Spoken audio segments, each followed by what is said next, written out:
Hey everyone, and welcome to the first time I've really done a very short blog style video like this.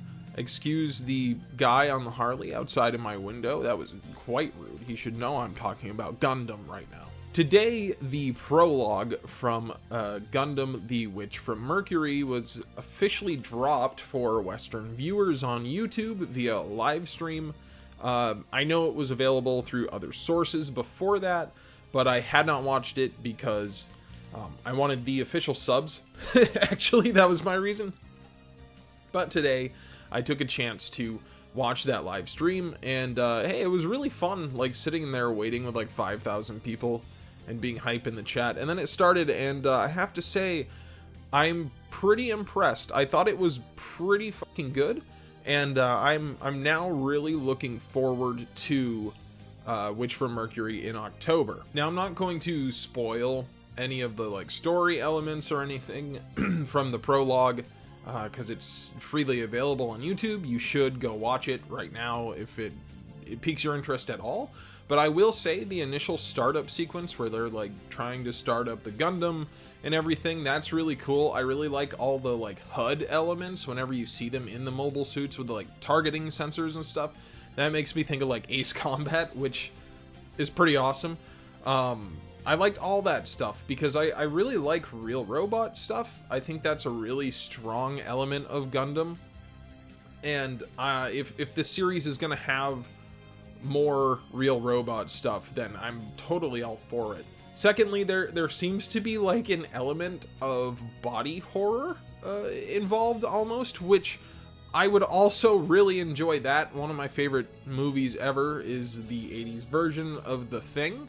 So, I mean, it doesn't have to go to that level. People don't have to be turning into terrifying spider monsters, but the fact that they're replacing organs and arms and limbs and stuff with these Gund systems that are robotic parts controlled by their nervous system, that's really cool. And then taking that technology and using it to hook you up to a mobile suit, that also is a great idea. I mean, they've touched on that a little bit, especially in Iron-Blooded Orphans, especially in Iron-Blooded Orphans with the what is it called? The Elena Vagina system? Elena Vagina system? Mika had 3 vaginas on his back. I remember that. They definitely touched on that in IBO with the system basically disabling Mika by the end of the show and everything. So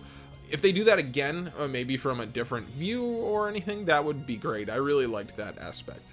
As far as the visuals and art goes, I like the art style a lot. It's very similar to IBO. I'm kind of talking out of my ass in this blog because I was excited to get in and talk about it. And I didn't look up anyone who's attached to the project. I know almost nothing about it right now. So this is just an excited video. But yeah, I like the art style a whole ton. Very similar to IBO. They do use some 3D at certain parts, but I did think that the 3D looked good and the usage was appropriate.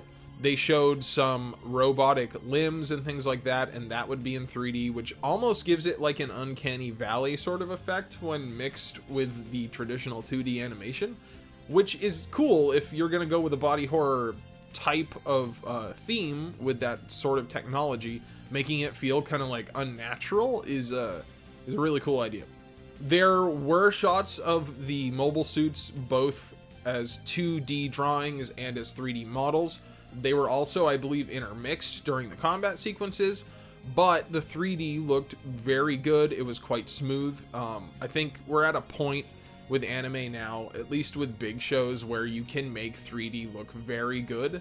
We're no longer, back in 2014 with things that are choppy ass frame rates and stuff like that look like shit. So I'm all for it now at this point, especially when you can make it look as good as something like Beastars or something apparently Witch from Mercury is going to look. So all for that as long as it keeps up the quality.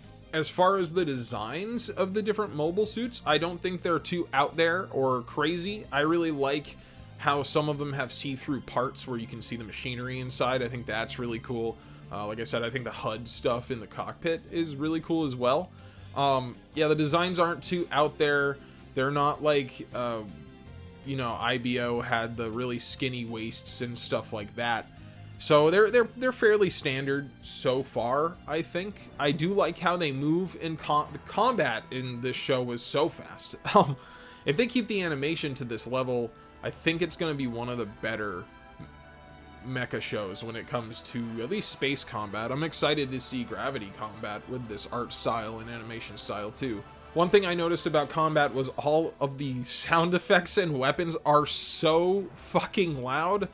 I don't know if it is just the mixing of this stream that I watched, but it drowns out everything. Like, I was listening at a pretty appropriate volume while they were talking, but I mean, my desk was shaking, which honestly, I kind of like that, really. The beams and stuff in the explosions sounded great and were blowing out my speakers, so just, don't even fix it, I guess. That's fine by me.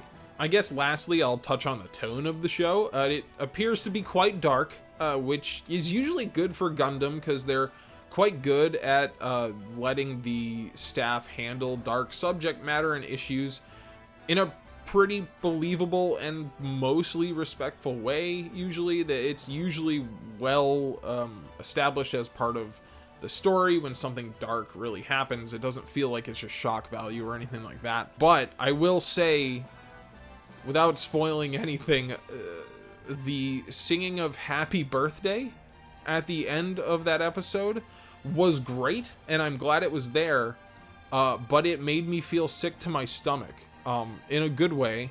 But yeah, that's, I think, what they were going for, and that's what they achieved. Good job on that. Also, final point, funnels are finally back, and by funnels I mean the big chunky fucking bastards like the new Gundam style funnels. These ones fly around and they transform into the beam rifle and shield, and it's amazing. I love it. More funnels. Funnels all the time. Funnels on the Gundam. Funnel cakes.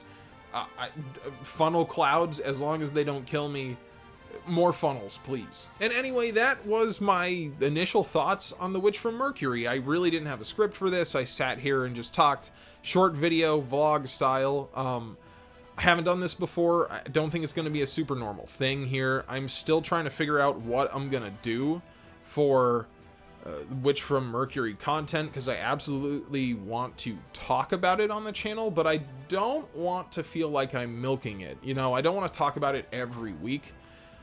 Probably on stream I will. By the way, I stream. Check that out. But yeah, if you guys have any like suggestions on how I should cover Witch from Mercury in the coming months on the channel, please leave them below. I'd be really interested to hear what people would like to see in the future, especially for like currently airing anime, because if you guys want to see content on currently airing mecha anime, I'm totally willing to do that. I just happen to talk about a lot of classic stuff on this channel so far. Anyway, that was my initial thoughts. Really excited.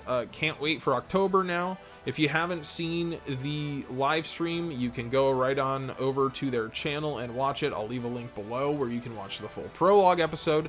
And hey, we will see you guys in the next video, and you have a great day.